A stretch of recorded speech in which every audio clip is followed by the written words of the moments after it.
ఉదయాన్నే నిద్ర లేవంగానే కొందరేమో కాఫీ తాగుతారు, ఇంకొందరేమో టీ తాగుతారు.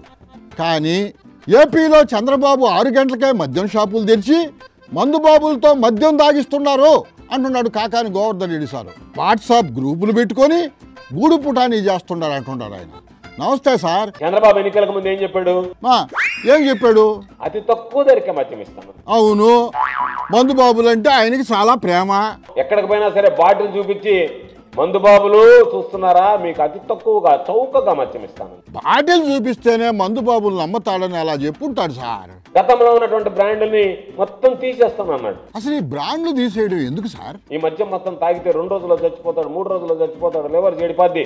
కాబట్టి మీకు మేలైనటువంటి బ్రాండ్లు, మేలైనటువంటి మద్యం సరసమైనటువంటి ధరలకు అన్నాడు. అంటే ఇప్పుడు బాబు గారు అమ్మే మద్యం తాగితే 100 ఏళ్ళు ఆరోగ్యంగా, ఉత్సాహంగా, ఉల్లాసంగా ఉంటారా సార్? చంద్రబాబు నాయుడు చెప్తూ ఉంటాడు.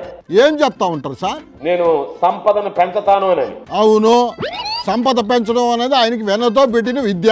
పాపం జనాలందరూ ప్రజలకు సంపద పెంచుతామని అనుకున్నారు. మరి చంద్రబాబు గారు సంపదను పెంచడం లేదా సార్? చంద్రబాబు నాయుడు చెప్పేది ప్రజల సంపదను కాదు, తన సంపదను పెంచుకుంటున్నాడు. ఆయన ఒక్కడే పెంచుకుంటున్నాడా లేకపోతే అందరికీ పెంచుతా ఉన్నాడా? పచ్చ చొక్కాలు దొరుకున్నటువంటి వాళ్ళ సంపద పెంచుతున్నాడు తప్ప సంపద సృష్టి అనేటువంటిది ఎక్కడ ప్రజలకు కనపడంలే. అంటే ఇప్పుడు మందు ధరలు తగ్గించడం లేదా?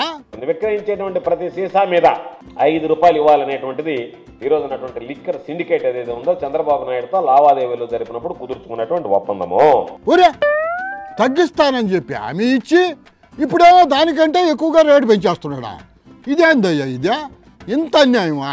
ఈ లిక్కర్కి సంబంధించినటువంటి వ్యక్తులు కొంతమంది వెళితే చంద్రబాబు నాయుడు గారు స్వయంగా మార్జిన్ పెంచితే నాకేంటి అనేటువంటి మాట మాట్లాడాడని బయట చాలా మంది దాని గురించి చర్చించడం జరిగింది. మరి సంపద సృష్టించడం అంటే అదే కదా సార్.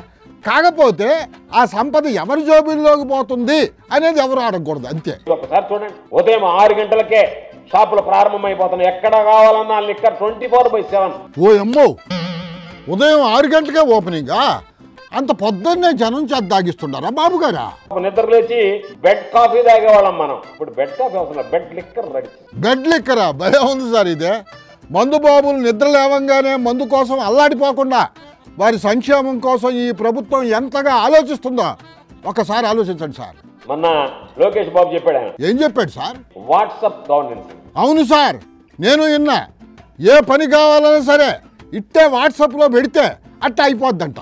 వాట్సాప్ డెలివరీలు వచ్చాయి. వాట్సాప్ డెలివరీలు అంటే స్విగ్గీ, జొమాటో లాంటిదా సార్? కొంతమంది గ్రూపులుగా ఏర్పడుతున్నారు. ఎవరెవరు ఉంటారు సార్ ఆ గ్రూప్లో? ఆ గ్రూపుల్లో వినియోగదారులు, సప్లయర్స్ ఇద్దరే ఉంటారు, ఇంకెవరు రాని రెండు. ఏం జరుగుతుంది సార్ ఆ గ్రూప్లో?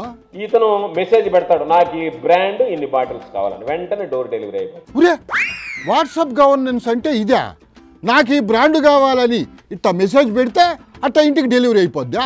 వాట్సాప్ గవర్నెన్స్ రాలేదు కానీ అది ఫెయిల్ అయింది. కానీ వాట్సాప్ లిక్కర్ డిస్ట్రిబ్యూషన్ మాత్రం బ్రహ్మాండంగా సమర్థవంతంగా జరిగిపోతుంది. కానీలేండి సార్, ఏదో ఒకటి ఇంటికే తెచ్చిస్తున్నారు కదా. అవును, ఈ వాట్సాప్ గ్రూప్ ద్వారా లిక్కర్ ఒకటే తెచ్చిస్తారా?